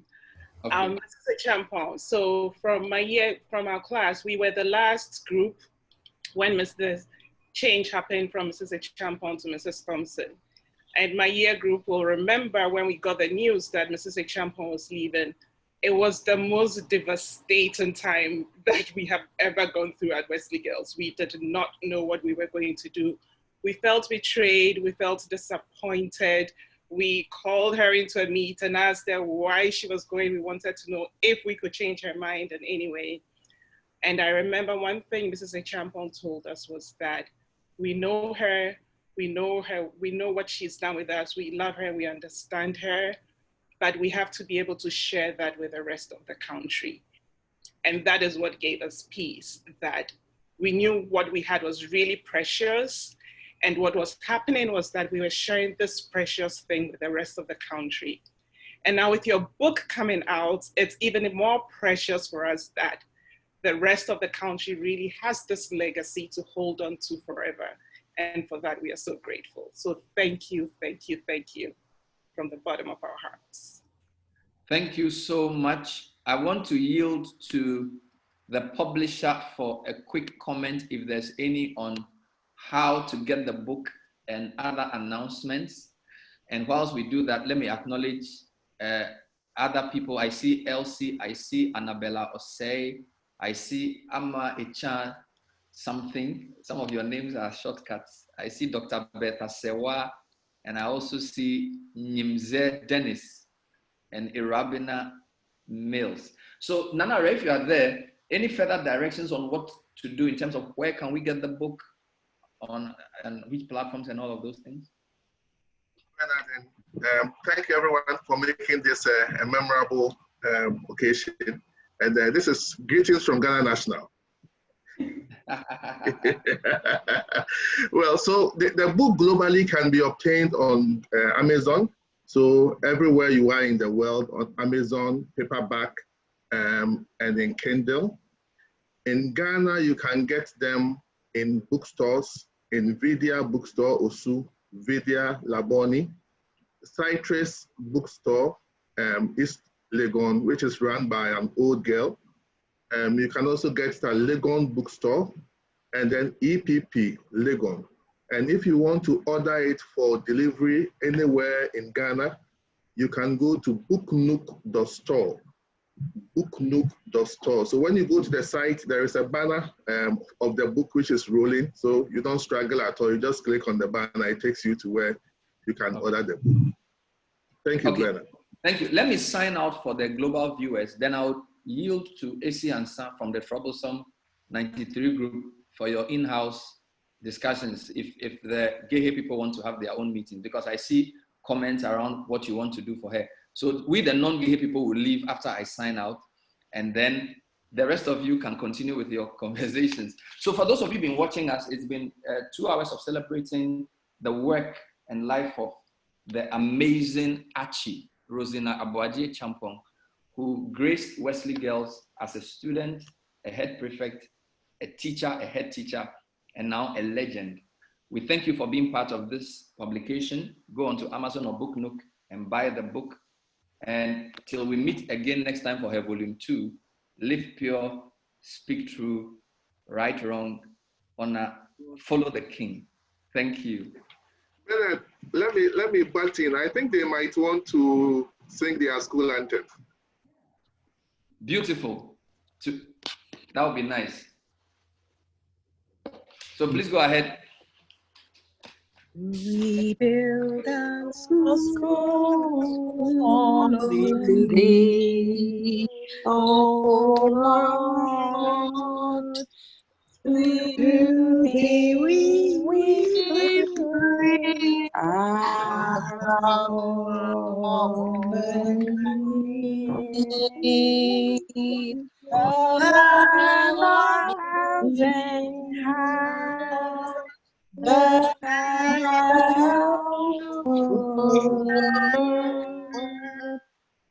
the tender rose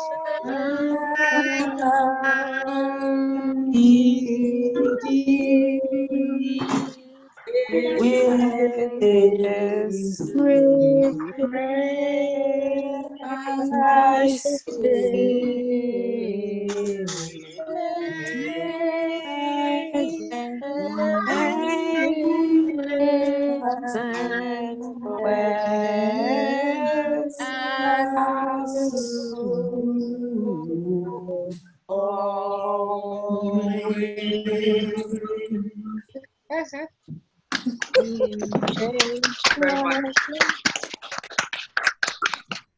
We leave you to take over. Bye-bye. Thank you. Bye-bye. Thank you. Bye.